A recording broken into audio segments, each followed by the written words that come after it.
Sir आज की जो ये वीडियो होने वाली है यकीन माने बहुत ही इंटरेस्टिंग और इन्फॉर्मेटिव वीडियो होने वाली है, क्योंकि one of the best mutual fund house जो कि इंडिया का है यानी एसबीआई का एसबीआई स्मॉल कैप फंड के बारे में बात करने वाले हैं।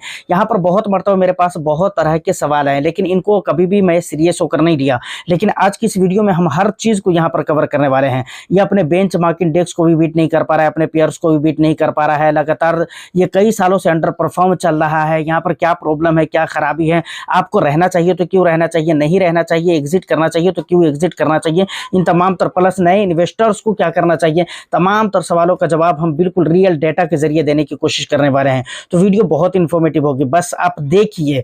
और अगर अच्छी लगे वीडियो तो बाद में आप लास्ट में जाकर वीडियो को लाइक करके शेयर जरूर कर दीजिएगा। चैनल को अगर अभी तक आपने सब्सक्राइब नहीं किया है तो चैनल को भी जरूर सब्सक्राइब कर लें, क्योंकि आपको पता है कि भाई इस तरह के इंटरेस्टिंग कंटेंट मैं आपके लिए लेकर आता रहता हूं। देखिए, बातों को बिल्कुल क्लियरली समझने के लिए सबसे पहले हमें रिटर्न्स का डेटा देखना पड़ेगा। ईयर्स के टाइम ड्यूरेशन में, अलग अलग टाइम ड्यूरेशन में इस फंड ने कितने परसेंट का रिटर्न्स दिया है, पीयर्स ने, कैटेगरी एवरेज ने कितने परसेंट का रिटर्न्स दिया है और बेंचमार्क इंडेक्स ने कितने परसेंट का रिटर्न्स दिया है। सबसे पहले इस डेटा को हम देख लेते हैं, फिर उसके बाद हम तीन प्रॉब्लम को यहाँ पर समझेंगे। देखिए, तो फाइनली हम आ चुके हैं अपने मेन स्क्रीन के ऊपर। सबसे पहले यहाँ पर देखेंगे SBI small cap fund performance, यहाँ पर आपको लिखा हुआ है और किन चीजों से कंपेयर किया जा रहा है इसके परफॉर्म को, तो पेयर से कंपेयर किया जा रहा है और बेंचमार्क से, यानी कैटेगरी एवरेज से कंपेयर किया जा रहा है और बेंचमार्क इंडेक्स से।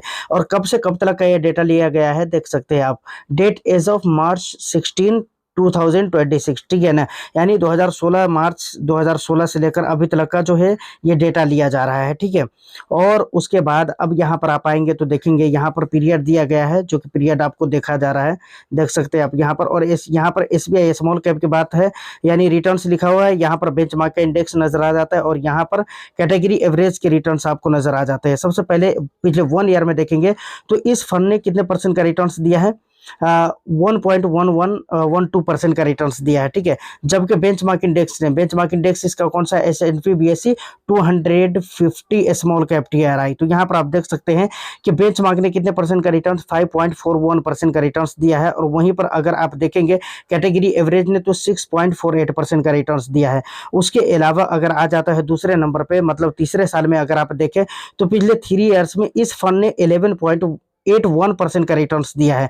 जबकि बेंचमार्क इंडेक्स की अगर बात की जाए तो यहाँ पर 18.81% का रिटर्न्स और यहाँ पर कैटेगरी एवरेज ने 16.93% का रिटर्न्स दिया है। उसके बाद अगर आप देखेंगे सर तो यहाँ पर आप देख सकते हैं पिछले 5 ईयर्स में देखें तो इस फंड ने 13.32% का रिटर्न्स दिया है। बेंचमार्क इंडेक्स ने 15%, मतलब 15.5% से भी ज्यादा का रिटर्न्स दिया है। और उसके बाद यहाँ पर देखेंगे तो 17% का रिटर्न्स है कैटेगरी एवरेज ने। उसके बाद यहाँ पर अगर आप 7 ईयर्स में देखेंगे तो 7 ईयर्स में ये फंड 16.69% का रिटर्न्स दिया है, 16.69% का, सिर्फ 16.69% का। जबकि वहीं पर अगर बेंचमार्क इंडेक्स को देखें तो बेंचमार्क इंडेक्स ने 17% का रिटर्न्स दिया है और यहीं पर अगर कैटेगरी एवरेज देखें तो 15% का रिटर्न्स दिया और ये फंड 16% का रिटर्न्स दिया हुआ है। तो अब तो देखिए 7 ईयर्स का जो टाइम पीरियड है यहाँ पर बेंचमार्क से कम जरूर रिटर्न्स ये दिया है, यहाँ पर 16% रिटर्न्स दिया है, लेकिन यहाँ पर अगर आप देखेंगे कैटेगरी एवरेज से ज्यादा रिटर्न्स जरूर दिया है।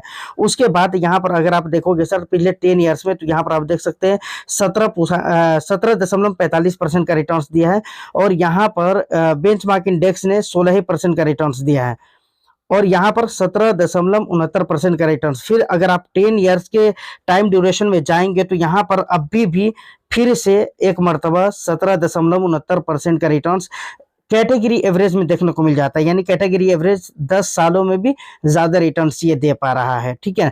देखिए, यहाँ तक जो भी रिटर्न्स थे उसको आपने देख लिया है। अब यहाँ पर जो मैंने आपको कहा ना कि रिटर्न्स को देखने के बाद हम 3 प्रॉब्लम को समझने की कोशिश करेंगे। तो अब सबसे पहला प्रॉब्लम की अगर मैं बात करूं तो लार्ज AUM, समझ रहे हैं ना, इस फंड का जो AUM है ना ये बहुत बड़ा हो चुका है।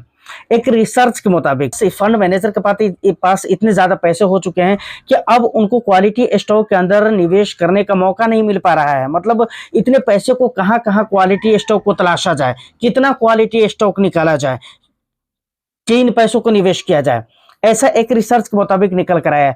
लेकिन एक चीज मैं यहां पर कहना चाहूंगा, देखिए फंड का AUM, सिर्फ ये कहना है कि फंड का AUM भाई बड़ा हो गया जिसकी वजह से क्वालिटी स्टॉक को निकालना बड़ा मुश्किल हो रहा है, तो ये बिल्कुल गलत बात हो जाएगी। क्योंकि आपको पता है कि निप्पॉन इंडिया 1 लाख करोड़ से ज़्यादा का ईवीएम रखता है, लेकिन आपको मालूम है कि वो स्मॉल कैप कैटेगरी का फंड है। पराग पारिक में देख लीजिए तो वो ठीक है, वो पराग पारिक की मैं बात नहीं करूंगा यहाँ पर, क्योंकि वहां पर तो निफ्टी 500 उसके बेंचमार्क इंडेक्स होते हैं, जहां पर 500 स्टॉक्स होते हैं, तो स्टॉक्स की कमी नहीं होती। लेकिन कमी तो यहाँ पर भी नहीं होती, ये भी तो स्मॉल कैप है भाई, तो यहाँ पर भी तो स्टॉक्स की कमी नहीं होती है। तो ये कहना कि भाई बहुत बड़ा ईवीएम है, इसको मैं बहुत ज्यादा हद तक एक्सेप्ट नहीं करता हूँ।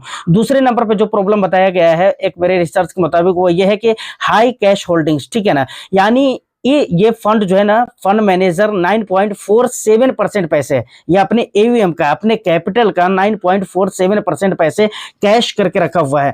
कैश करके रखने का मतलब ये होता है कि मार्केट जब भाग रहा है ना, भाग रहा है, उस समय पे बहुत सारा पैसा तो इनके पास कैश में पड़ा हुआ है, जिन पे रिटर्न्स तो बन नहीं रहा है मार्केट के अंदर। जो पैसे लगे होंगे उन्हीं पर रिटर्न्स बनेंगे ना।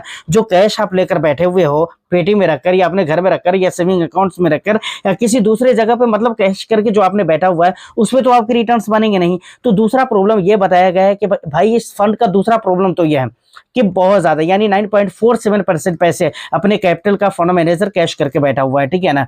उसके बाद अगर मैं आपको बताऊं तो कंजर्वेटिव स्ट्रेटेजी, ये फंड वैल्यू और सेफ्टी पर ज्यादा फोकस करता है, समझ रहे हैं ना। वैल्यू और सेफ्टी पर ज्यादा फोकस करने का मतलब क्या है कि ये फंड ऐसा सोचता है ना, कि इसका जो फंड मैनेजर वो ऐसा सोचता है ना कि भाई हमें जो है ना ज्यादा महंगे स्टॉक किसी रीजन से, किसी कारण से जो गिरे हुए प्राइस पर मिल जाए, जो ज्यादा महंगे ना हो। और सेफ्टी, ये ऐसे स्टॉक्स के अंदर पैसे नहीं लगाना चाहते जहां पर रिस्क इनको बढ़ जाए, रिस्क ज्यादा लेना पड़े, ठीक है ना। तो ये सेफ्टी यानी कंजर्वेटिव स्ट्रेटेजी को ये फॉलो करता है, जहां पर वैल्यू और सेफ्टी को ये ज्यादा प्रेफरेंस देते हैं कि भाई ठीक है, रिटर्न्स थोड़े बहुत कम भी बनेंगे तो चलेगा, लेकिन हमारे यहाँ सेफ्टी इंपॉर्टेंट है। बात समझ में आ गई। देखिए, तो यहां तक ये बातें आपको क्लियर हो गई। अब जरा इस फंड के प्रोस एंड कॉन्स के बारे में हम जानने की कोशिश करें, तो सबसे पहले प्रोस के बारे में हम बात करेंगे। तो यहां पर मैं आपको बताना चाहूंगा कि सेफ्टी नेट, मतलब इस फंड का जो डाउन साइड प्रोटेक्शन है ना, वो बहुत अच्छा है। जब मार्केट के अंदर अच्छी खासी गिरावटें होती है, जहां पर और दूसरे स्मॉल कैप ज्यादा गिर रहे होते हैं, उस समय पे ये फंड कम गिरता है, समझ रहे हैं ना, क्योंकि डाउन साइड प्रोटेक्शन का इस फंड के अंदर बहुत ही ज्यादा ख्याल रखा गया है। ये सबसे पहली चीज। दूसरी चीज अगर मैं बात करूं तो कंसिस्टेंसी, मतलब इस फंड के अंदर जो रिटर्न्स देने की कंसिस्टेंसी है, वो रिकॉर्ड आज भी इसका बहुत मजबूत है, ठीक है ना। और पिछले 10 सालों में देखेंगे तो 18 पॉइंट लगभग 16-17% का रिटर्न ये देकर रखा हुआ है, जैसे कि आपने पीछे रिकॉर्ड में देखा है। तो ये भी कम नहीं है, अगर इतना मिल रहा है तो कम नहीं है, ठीक है।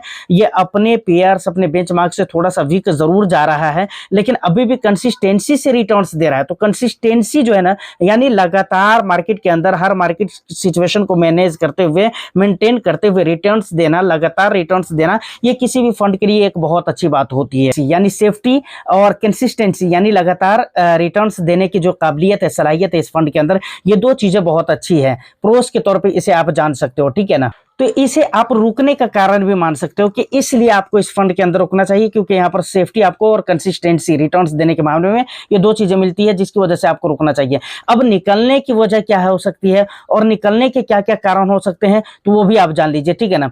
सबसे पहली बात कि लगातार 3 साल से ये बेंचमार्क और कैटेगरी एवरेज से पीछे चल रहा है, लगातार ये पीछे चल रहा है। दूसरे नंबर पे अपॉर्चुनिटी कॉस्ट, यानी निपॉन को देख लीजिए, उसके बाद कोंट को देख लीजिए, इस तरह से और भी स्मॉल कैप फंड है जो कि इससे 4-6% आगे चल रहे हैं। तो मैं ये कहना चाहता हूं कि अगर आप रिस्क लेने के लिए तैयार हैं और स्मॉल कैप में आने को तैयार है, लॉन्ग ड्यूरेशन है आपके पास, तो भाई मेरे कहने का ये मतलब है कि 4 से 6% कम का रिटर्न हम यहाँ पर एसबीआई स्मॉल कैप में लेंगे, उससे बढ़िया हम 4 से 6% का ज्यादा रिटर्न निपॉन में क्यों नहीं लेंगे, कॉन्ट में क्यों नहीं लेंगे, या दूसरे किसी स्मॉल कैप में क्यों नहीं लेंगे। तो भाई ये चीज है, ये भी एक रीजन आप मान सकते हो एग्जिट करने के।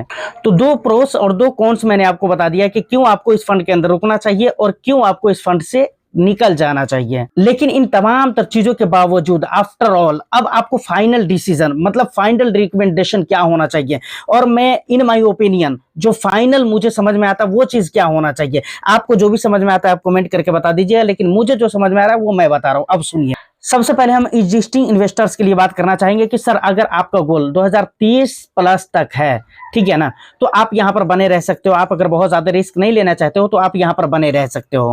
अब नए इन्वेस्टर्स को मैं ये कहना चाहूंगा कि आपको अगर पैसे लगाना है तो तभी लगाना चाहिए जब आप सेफ्टी चाहते हो और कंसिस्टेंसी के साथ एक एवरेज रिटर्न्स आप पकड़ कर चलते हो कि भाई ठीक है, रिटर्न्स मुझे बहुत ज्यादा नहीं चाहिए, मुझे अपने पैसे पर सेफ्टी चाहिए। अगर ये फिक्र है तो बिल्कुल आप यहां पर पैसे डाल सकते हो। नहीं तो अगर आपको ज्यादा रिटर्न्स चाहिए, अगर आप एग्रेसिव हो, तो मुझे लगता है कि आपको दूसरे स्कीम को देखना चाहिए। जबकि यहां पर एक बात मैं और भी कहना चाहूंगा, देखिए अगर आप बहुत ही लॉन्ग रन के लिए जाना चाहते हो तो मुझे लगता है कि एसआईपी से भी अगर आप स्टार्ट करते हैं तो अभी भी जो लॉन्ग टर्म की जो एसआईपी रिटर्न्स देखेंगे तो वहां पर मजबूत देखने को मिलता है। चलिए मैं आपको देखिए, ये जो डेटा है ना, मैंने मनी कंट्रोल के वेबसाइट से लिया था। यानी 1 साल पहले अगर आप 1,000 रुपए के एसआईपी स्टार्ट करते तो आपके इन्वेस्टेड अमाउंट तो 12,000 रुपए हो गए होते, लेकिन वो घट कर कितने हो चुके होते हैं?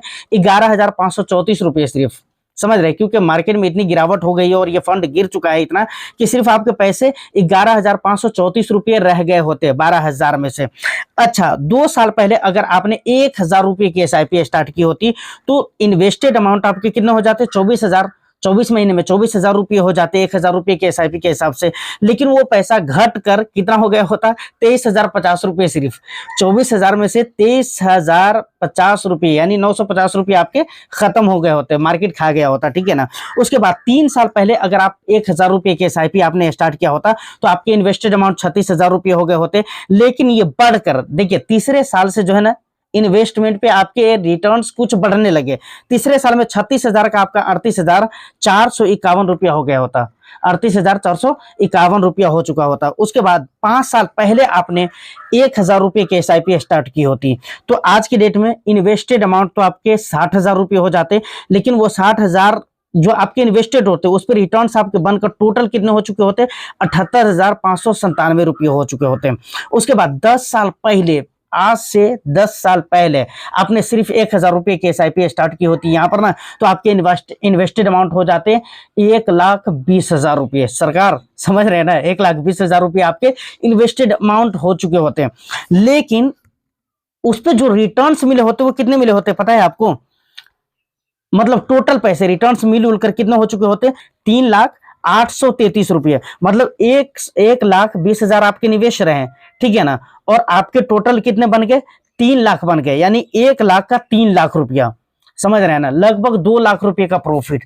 तो मैं ये कहना चाह रहा हूं कि एसआईपी रिटर्न्स अगर आप लॉन्ग टर्म में देखेंगे, एसआईपी के जो इसके रिटर्न्स रहे या लमसम के जो रिटर्न्स रहे लॉन्ग ड्यूरेशन में अभी भी बहुत ज्यादा बुरा नहीं है, ठीक है ना। बाकी देखिए, अब आपको क्या करना चाहिए, आपको मैंने सारी बातों को बता दिया है। इन माय ओपिनियन जो कुछ भी इंपॉर्टेंट था वो सारी चीज मैंने आपके सामने रख दिया है। अब आपका वैल्यूएबल फीडबैक क्या है आप मुझे कमेंट सेक्शन में जरूर बताइएगा। उम्मीद करता हूं कि ये इन्फॉर्मेशन और वीडियो आपको अच्छी लगी हो तो बस एक लाइक कर दीजिए, शेयर कर दीजिए। चैनल को अगर अभी तक आपने सब्सक्राइब नहीं किया तो जरूर कर लें। मैं फिर मिलता हूं किसी नेक्स्ट एंड इंटरेस्टिंग वीडियो में। जब तक के लिए all the best. Thank you for watching.